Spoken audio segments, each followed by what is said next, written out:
So today I'm going to be talking about the importance of being brave in regards to overcoming depersonalization, derealization disorder. So a little bit about myself. I'm 24 years old and I've had depersonalization, derealization disorder for nearly 7 years. Where I'm at with my recovery right now, I still suffer from depersonalization, derealization disorder. I'm not saying that I'm here to give you a cure. It's sort of an update for anyone who's been following me, and also some advice that I've learned along the way. I think as a person who's had this disorder for nearly 7 years, maybe I have some advice that I can offer other people who are just discovering that they have this disorder, or anyone else who might not have tried some of the things that I've tried. So I've written down a bunch of bullet points here. Normally I sort of, I feel like I babble a little bit. It's difficult for me to stay on track because of my disorder.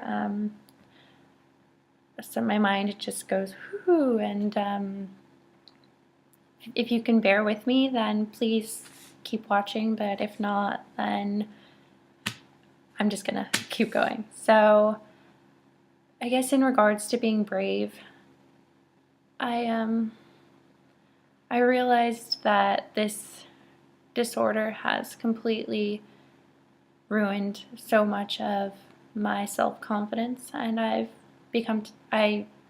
was constantly doubting myself and my abilities and just everything about myself.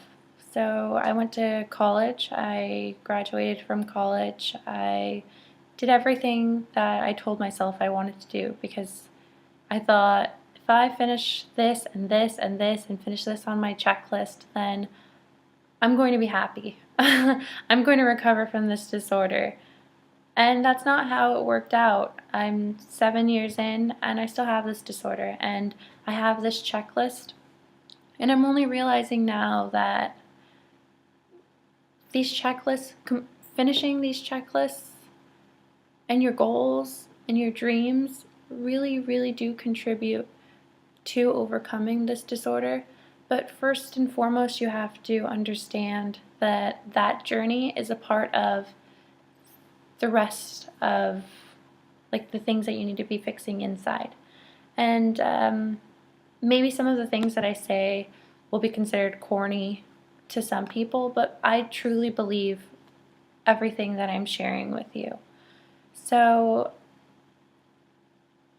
I realized that the more I put myself in situations where I was scared and I had to be brave, and I'm not saying fear for my life, I'm saying that social fear that I feel, or just fear of being by myself, fear of people judging me. When I put myself in those situations and I overcame them, my confidence just has slowly began to grow.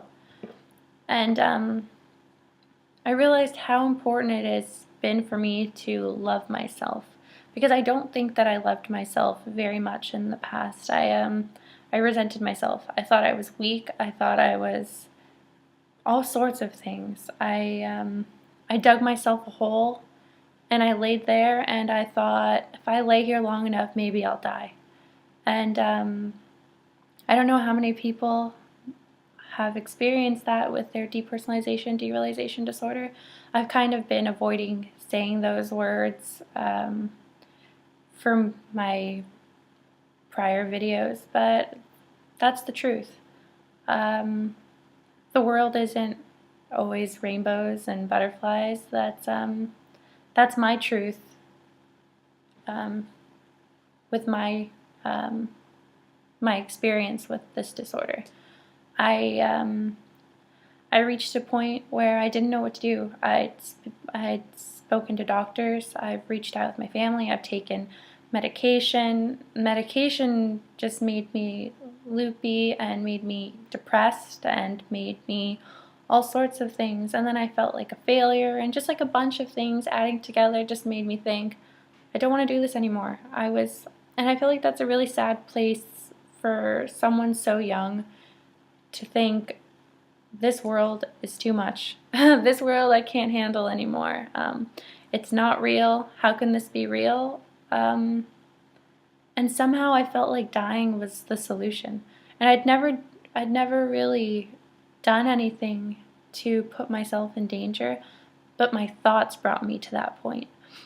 And that's kind of what I was saying earlier about stop having those conversations in your head, because they can bring you to very dangerous places.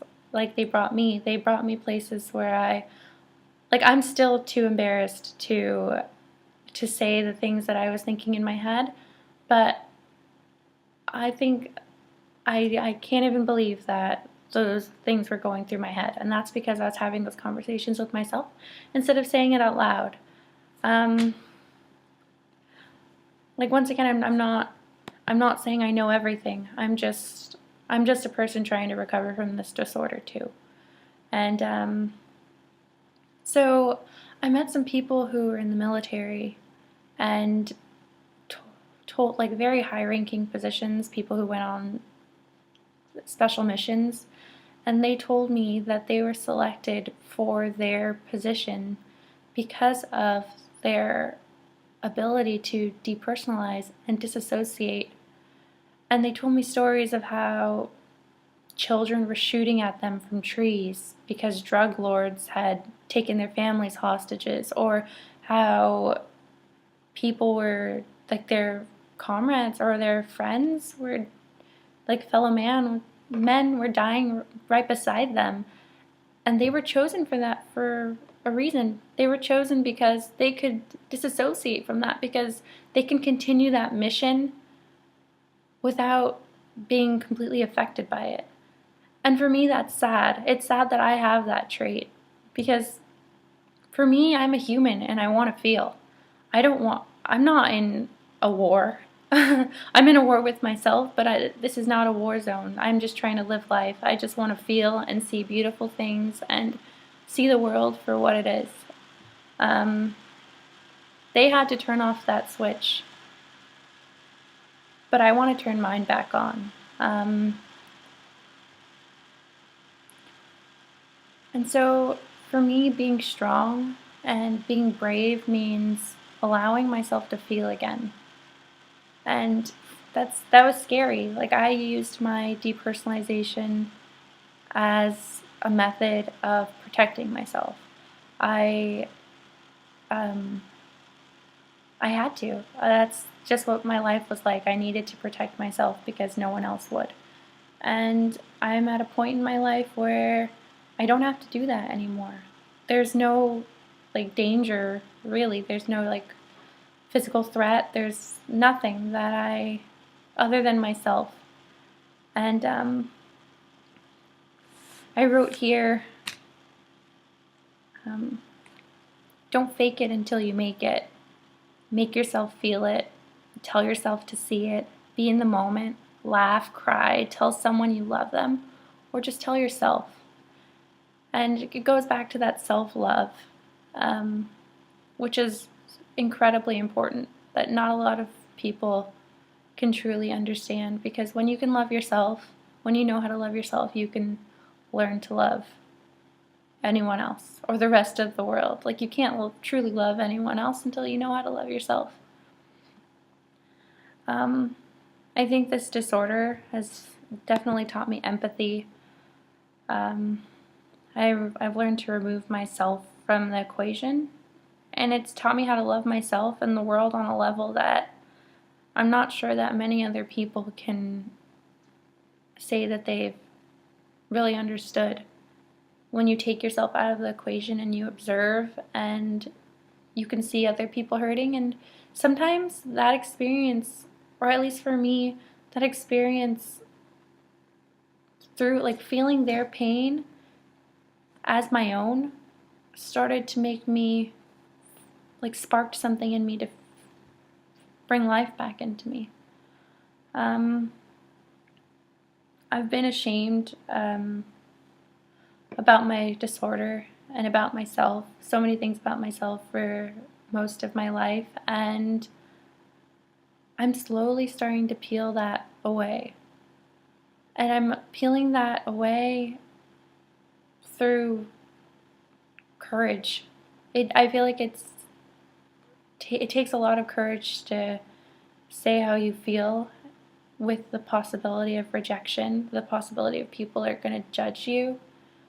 I still haven't told many people who are close to me that I suffer from a mental illness.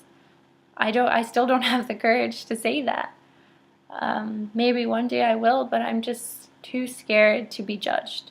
I'm too scared for people to look at me and immediately put that label on my forehead and say, oh, that Ali, like Ali, she's sick, or she's this, or she's, So let's see. For me, I think the cure is living. Just keep putting yourself out there. Like, go surfing and let that cold water wake you up, or go rock climbing, or go hiking and understand and feel what it feels like to be on top of the world, literally. And just keep living until you feel alive again. Because that's what I'm doing, and I can say that for the past few months, when I've been completely dedicating myself to living in that way, I don't feel cured. By no means do I feel cured, but I do feel happier, and I think that's a step. I hope what I've said helped. I'm sorry if it's a little bit loopy again, but please feel free to email me, message me, because maybe my advice is helping you, but also sometimes people reach out to me and they help me a lot. So thanks so much, and take care.